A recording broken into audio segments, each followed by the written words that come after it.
Bueno, buenos días compañeros. Nosotros somos el equipo 2 y vamos a hablar sobre San Luis Potosí y Morelia. Comenzamos.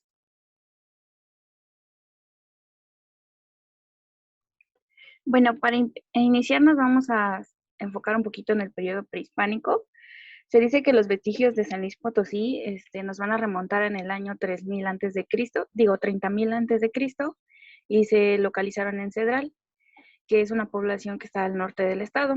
En los tiempos prehispánicos el territorio estuvo ocupado por los huastecos y es por eso que se le conoce como la Huasteca. Esta civilización empezó a desarrollar su cultura a partir del año 1000 después de Cristo hasta la conquista iniciada por Hernán Cortés. Eh, sus, por sus principales características, como la existencia de la religión, el juego de la pelota, el desarrollo de la agricultura y su organización social, se sabe que los huastecos estaban comprendidos dentro del área cultural conocida como Mesoamérica.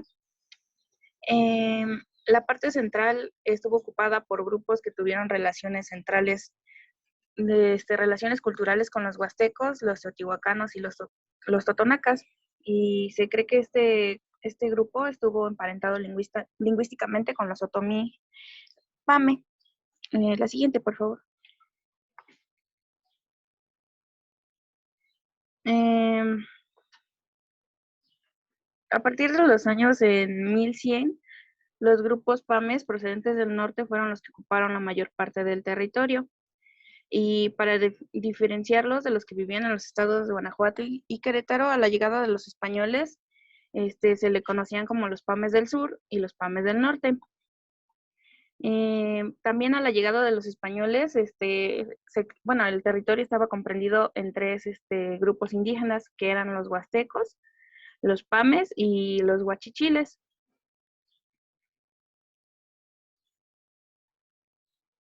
La siguiente, por favor.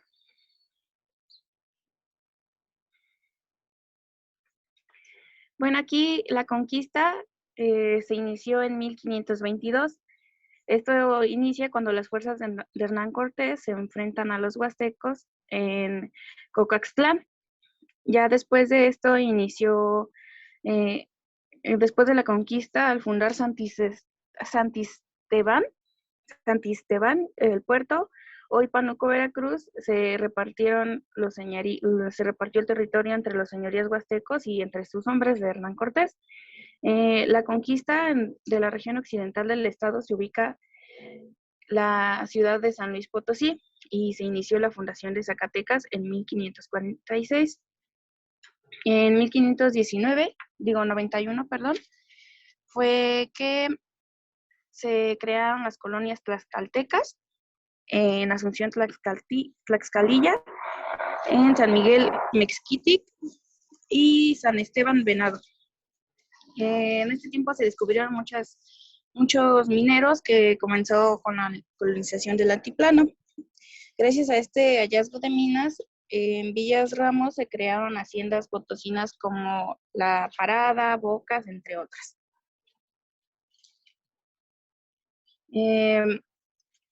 Gracias a que los fieles del Potosí y a los tamarindos es que se pudo finalizar con el dominio español. Ya se asentaron durante el virreinato muchas órdenes que son como los franciscanos, los agustinos, los jesuitas, y en este siglo fue que se empezaron a descubrir más zonas mineras, como la de Real del 14. En 1811, San Luis Potosí fue tomada por los insurgentes y en 1821 es que la ciudad proclamó su independencia y se adhirió al Plan de Iguala. Para esto, en 1826 se promulga la Constitución del Estado Libre y Soberano y es como nace legalmente San Luis Potosí.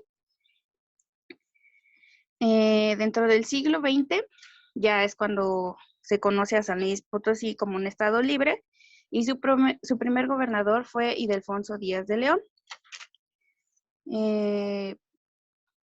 Después de la revolución es que San Luis se convirtió en uno de los centros urbanos más importantes, donde la gente se opuso al gobierno de Porfirio Díaz y fue donde iniciaron los primeros repartos agrarios.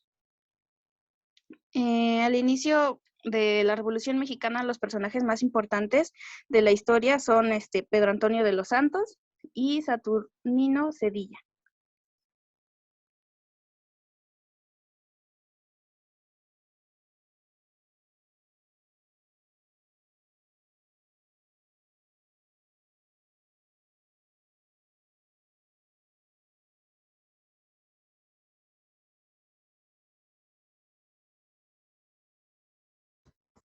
Muy bien, y ahora vamos a pasar a lo que sería la arquitectura colonial. Los materiales más utilizados en estas construcciones era la madera, piedra, ladrillo y en el interior, así como en el exterior. Los muros se acostumbraba a hacerlos gruesos y pesados.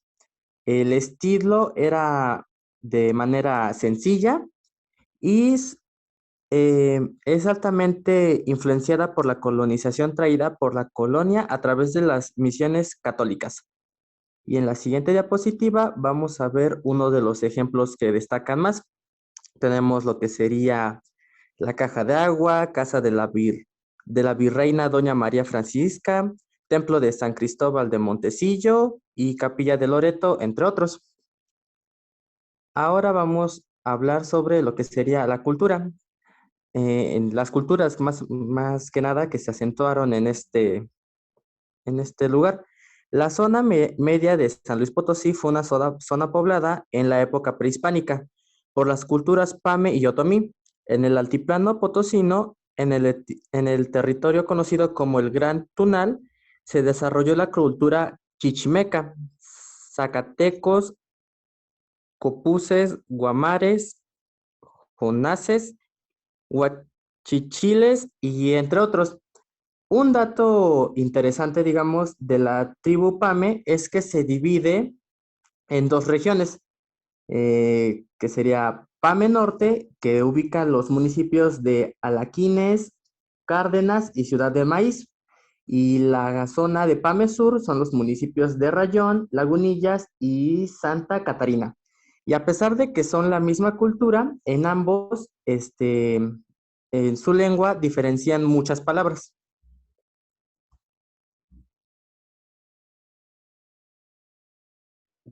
Bueno, yo les voy a hablar un poco de las tradiciones y costumbres que encontré en San Luis Potosí y una de ellas es la danza de Chantolo. Esta es la celebración del Día de Muertos.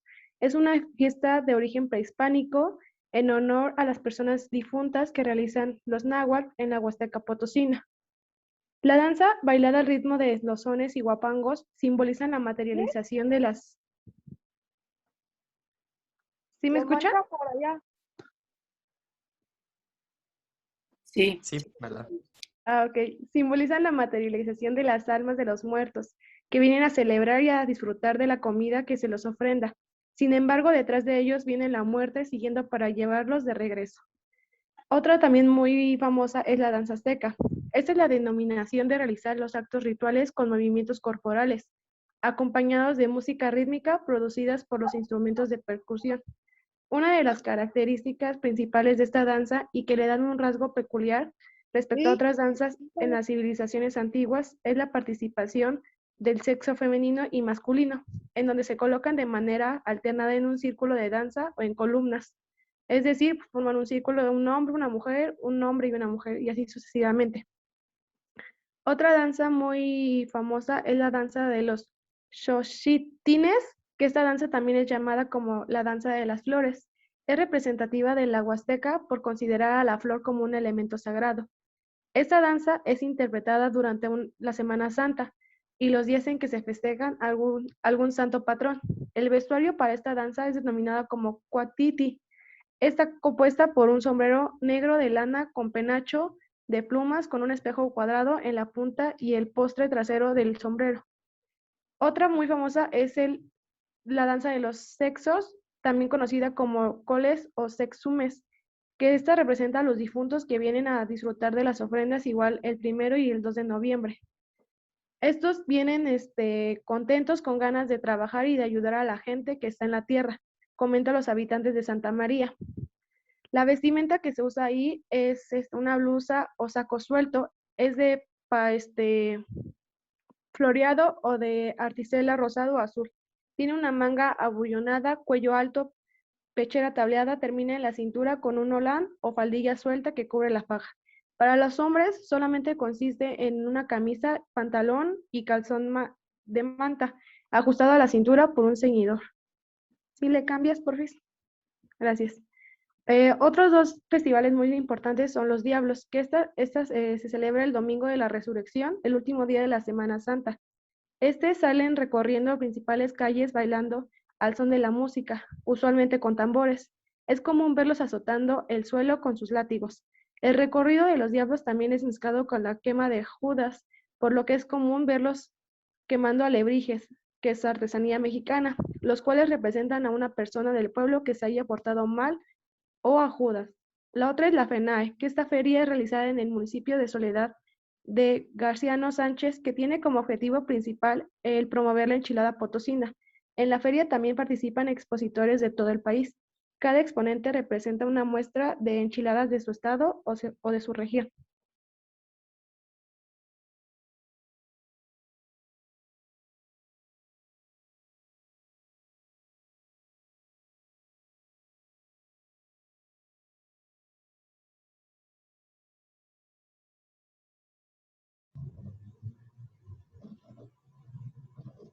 ¿Le puedes cambiar a la otra, por favor? Su gastronomía. La gastronomía potosina tiene una historia de 12.000 años que se remonta en tiempos de los chichimecas, que ellos cazaban y recolectaban de forma nómada. El estado tiene dos grandes regiones, que es el altiplano y la huasteca, que el primero podemos representarla con enchiladas potosinas y con el mole de olla. La cocina potosina recibió todo tipo de influencias y refleja un intercambio cultural y comercio que se dio en la época colonial, que es una mezcla de elementos de tradición indígena y española. Se pueden disfrutar de diferentes platillos típicos como el tené,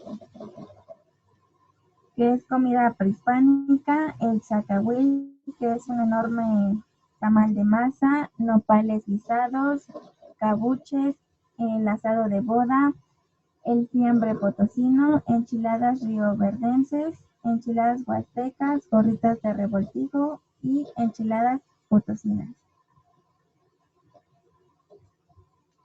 En las bebidas se encuentran los licores artesanales, que son uno de los atractivos turísticos, que son bebidas realizadas con la fermentación de la fruta que está en temporada. También encontramos el colonche, que es el resultado de la fermentación de la tuna cardona y el aguamiel. Entre sus postres más exquisitos se encuentran el queso de tuna y los dulces elaborados con leche de cabra, como las natillas y la cajeta de venado. También las sevillanas y las glorias de las sevillanas en Matehuala y el piloncillo.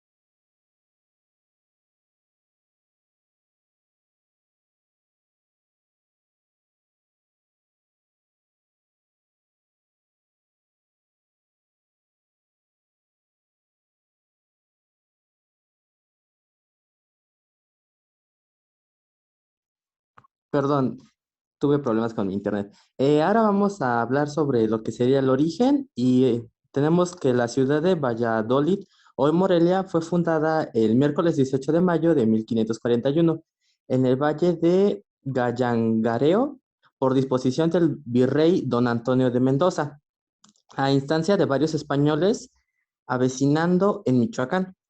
Esto con el propósito de contar con una ciudad capital donde residían las autoridades civiles y eclesiásticas que hicieron posible la administración y el orden colonial. La que sigue, por fin. Gracias. También tenemos que Juan de Alvarado, Juan de Villaseñor y Luis de León Romano fueron los comisionados por el virrey Mendoza para llevar a cabo la fundación, traza y el repartimiento de solares a los pobladores de la nueva ciudad, para asentar sus casas y heredades, no sin antes señalar sitios y partes donde hacer plazas, casas de cabildo, iglesia mayor, casa episcopal, monasterios, cárcel pública y demás edificios. Asimismo, Antonio de Goday fue el encargado de abrir caminos y calles y levantar las primeras casas particulares, etc.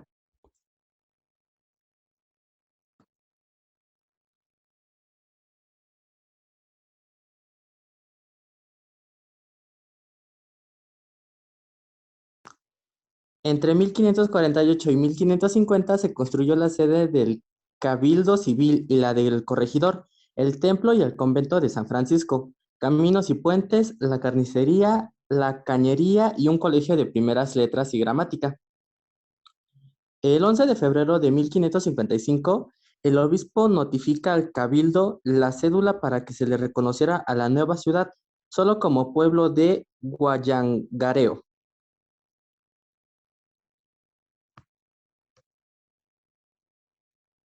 Y no es hasta el año de 1566 que el pueblo se desenvolvió mayormente, no solo por la muerte de Quiroga, ocurrida en 1565, sino por el apoyo que recibieron de parte del convento de San Agustín. Otro dato es la pobreza y escasez de la ciudad fue potente en el año de 1580 y 1600. Se fue recuperando con el establecimiento de algunas comunidades religiosas y el asentamiento de los naturales en sus respectivos barrios.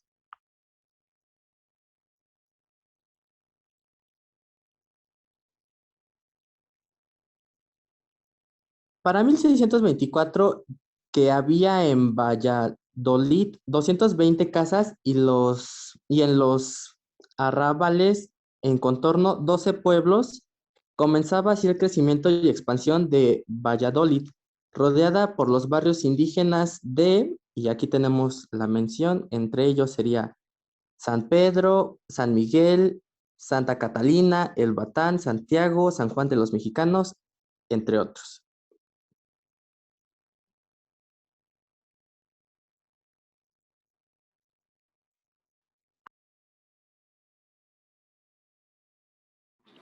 Ok, después de eso seguimos con la arquitectura. Y bueno, actualmente Morelia se considera Patrimonio Cultural de la Humanidad. Esto no solamente por la conservación que tiene dentro de sus construcciones, sino más bien porque dentro de estas podemos encontrar lo que sería la arquitectura renacentista del siglo XVI, el barroco del siglo XVIII, el neoclásico del siglo XIX y la arquitectura fracensada, producto de la época porfiriana. Esto normalmente pues lo podemos apreciar no solamente dentro de esta ciudad, sino en casi todas las construcciones alrededor del país.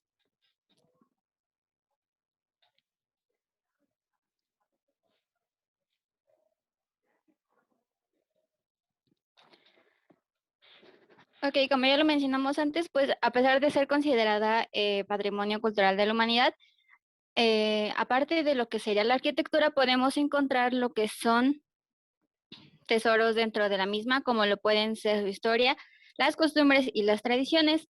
En el siglo XVIII, lo que fue Valladolid, hoy en día Morelia, destaca sobre todas las ciudades de la Nueva España por su propio carácter arquitectónico, ya que empezaba a tener una cara muy visible y distinta a todas las demás. Ejemplos muy claros lo podemos encontrar dentro de las tres más importantes construcciones dentro de la ciudad, que, bueno, la primera es lo que sería el Templo San Francisco, que cuenta con características muy particulares como el ser la más antigua de la ciudad, contar con un estilo plateresco, además de utilizar conchas como principal elemento decorativo que se puede ver desde afuera y desde adentro, además de que en el interior podemos encontrar lo que es un techo de bóveda diseñado al estilo renacentista. Después tenemos lo que es el Templo del Carmen, que fue construida en 1579, consta de 4 cápsulas agregadas en diferentes periodos de tiempo a lo largo de la historia. Y finalmente encontramos lo que es la catedral, que actualmente pues se considera uno de los iconos más importantes de la ciudad de Morelia y fue construida bajo la orden del arquitecto italiano Vicente Barrosco en el siglo XVII. Dicha construcción tardó aproximadamente 84 años en terminarse y pues tiene características arquitectónicas como que cuenta con 3 naves en su interior y la fachada tiene relieves y esculturas en cada rincón.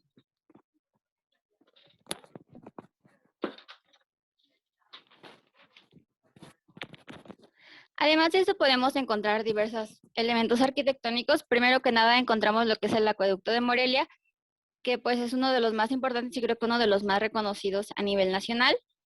Este cuenta con un total de 253 arcos con altura de casi 8 metros y una longitud de al menos 1.700 metros. Su construcción inició en el año de 1785 y tenía la función principal de proveer agua potable para la ciudad y darle empleo a los indios. Tuvo funcionamiento hasta el año de 1910 y actualmente es uno de los iconos de la ciudad y se conserva gran parte de la estructura original. De ahí tenemos lo que es la antigua Alhóndiga, que fue construida en el año de 1774.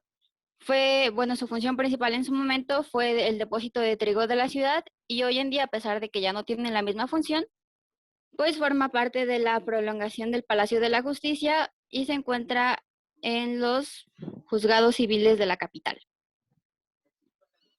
De ahí encontramos lo que es el Callejón del Romance, que igual es uno de los más llamativos turísticamente para los extranjeros y para nivel nacional, y se encuentra ubicado cerca del acueducto de Morelia y las fuentes de los Tarascos. Está rodeada de bugambilias, mientras que en el centro se encuentran 2 fuentes, como se puede apreciar en la imagen, y en su momento se le conoció como Callejón de la Bolsa y posteriormente fue llamada Callejón del Socialismo. Sin embargo, su nombre se volvió lo que es actualmente el Callejón del Romance, debido a que fue remodelada en el año de 1965 a un callejón. Después encontramos lo que es la Casa de la Conspiración. Bueno, como se puede ver en la imagen, tiene un estilo neoclásico en su fachada y barroco en su interior. Data de la segunda mitad del siglo XVIII y en esta casa se llevaron a cabo las primeras juntas de conspiradores que buscaban la independencia de nuestro país.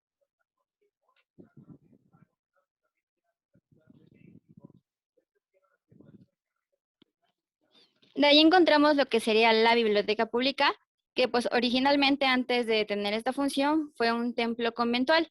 Sin embargo, tuvo múltiples usos hasta el año de 1930 que se instaló como una biblioteca. En su momento fue la primera escuela de medicina del estado. Sin embargo, hoy es una escuela que se encuentra abierta al público y cuenta con aproximadamente 23,000 ejemplares o volúmenes que incluyen pues libros que datan desde el siglo XX hasta la actualidad. Es el tercer fondo más antiguo que tiene México. De ahí encontramos el Colegio San Nicolás de Hidalgo, que este en particular tiene una historia muy, muy rescatable, ya que fue fundado por don Vasco de Quiroga en 1540 y tiene una importancia ya que dentro de esta escuela fue rector don Miguel Hidalgo y de esta salieron alumnos sobresalientes como lo fue José María Morelos y Pavón. Llegó a ser uno de los centros de estudio más importantes de la época virreinal y durante la independencia mexicana fue utilizada como cárcel y cuartel militar. Hoy en día alberga una de las preparatorias y universidades de Michoacán más importantes. Y finalmente tenemos lo que es el Templo de las Monjas, que en su fachada y torre se pueden apreciar elementos decorativos propios del barroco, así como otros elementos religiosos. Sin embargo, estos no son solamente los únicos elementos arquitectónicos, ya que la ciudad de Valladolid, hoy día Morelia, pues cuenta con muchísimos elementos, además de construcciones como lo son la Casa de la Conspiración, la Casa de don Mariano Michelena, la Casa del Conde Sierra Gorda, el Palacio de Gobierno, el Palacio Municipal, el Exconvento de las Chapulinas y el Templo de la Cruz.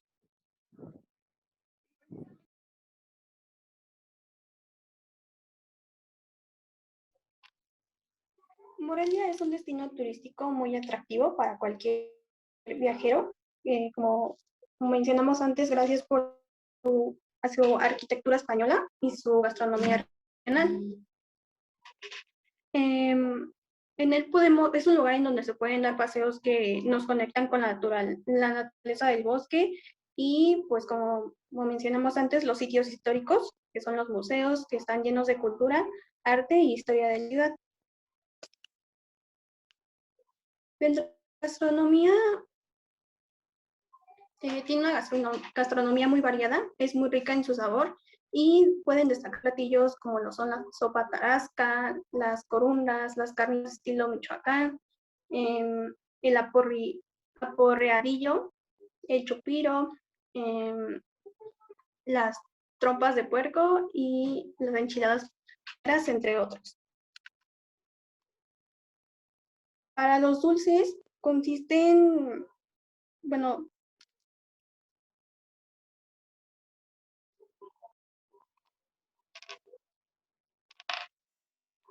perdón, dentro de los dulces destacan mucho en lo que es en su gastronomía, sobre todo lo que es la nieve de pasta, elaborada de vainilla, almendras, maíz, changos zamoranos, que son de leche cuajada, azúcar. Tienen como una textura de un flan. Y los morelianos, estos originalmente venían de España y fueron importados por las monjas dominicanas. Son principalmente elaborados con pulpa de guayaba. Y las capirotadas es un bolillo con una mezcla de piloncillo y canela cubierto con nueces y pasas. En lo referente a las bebidas destacan lo que es el atole negro, la charanda o aguardiente de caña y el agua de obispo, que es una bebida a base de betabel con cacahuate, manzana y plátano. Bueno, y también aquí hubo tradiciones y costumbres en Morelia, que primero está la danza de los viejitos, que es un baile de origen prehispánico que se hace en honor a los dioses de los aborígenes, el dios del fuego, del tiempo, del sol, entre otros. Suele ser realizado por los purépechas, quienes son aborígenes de Pátzcuaro y Michoacán. Los bailarines se ponen máscaras de hoja de maíz. Estas máscaras se pintan con caras viejas sonrientes. Al inicio de cada baile, los movimientos de los participantes evocan la vejez, son lentos y pausados. Después los pasos se vuelven más rápidos y ágiles, como si los viejitos estuvieran rejuveneciendo. Esta tiene como connotación sagrada y constituye una plegaria a los dioses. Bailarines disfrutan la vida de una buena salud, incluso durante la vejez. Otro festival también muy importante es el Festival del Torito Petate 2020, que este llenará de color, música y diversión la avenida principal de la capital michoacana. Decenas de improvisantes toritos coloridos y creativos provenientes de las diferentes colonias de la ciudad podrían ser apreciadas por las familias morelianas y demás asistentes en este arranque carnaval. ¿Sí le cambias, por favor? Bueno, y aquí la vestimenta es que dicen que las mujeres usan el traje que consiste en una falda negra de pañete con enaguas blancas de manta. El peinado consiste en 2 trenzas y llevan aretes de diversas formas. Para los hombres usan camisas y calzón de manta. Su traje consiste en una faja tejida a mano, sobre un traje de manta y un sombrero de petate de tubo de trigo para uso diario. Tanto los hombres como las mujeres usan guaraches como calzado y bueno, aquí en las imágenes podemos ver algunos trajes típicos de este estado. Y bueno, pues creo que si mis compañeros no tienen nada más que decir, pues creo que esta ha sido toda nuestra exposición. O no sé si tengan algo que aportar mis compañeros. No, ya con eso terminaría, daríamos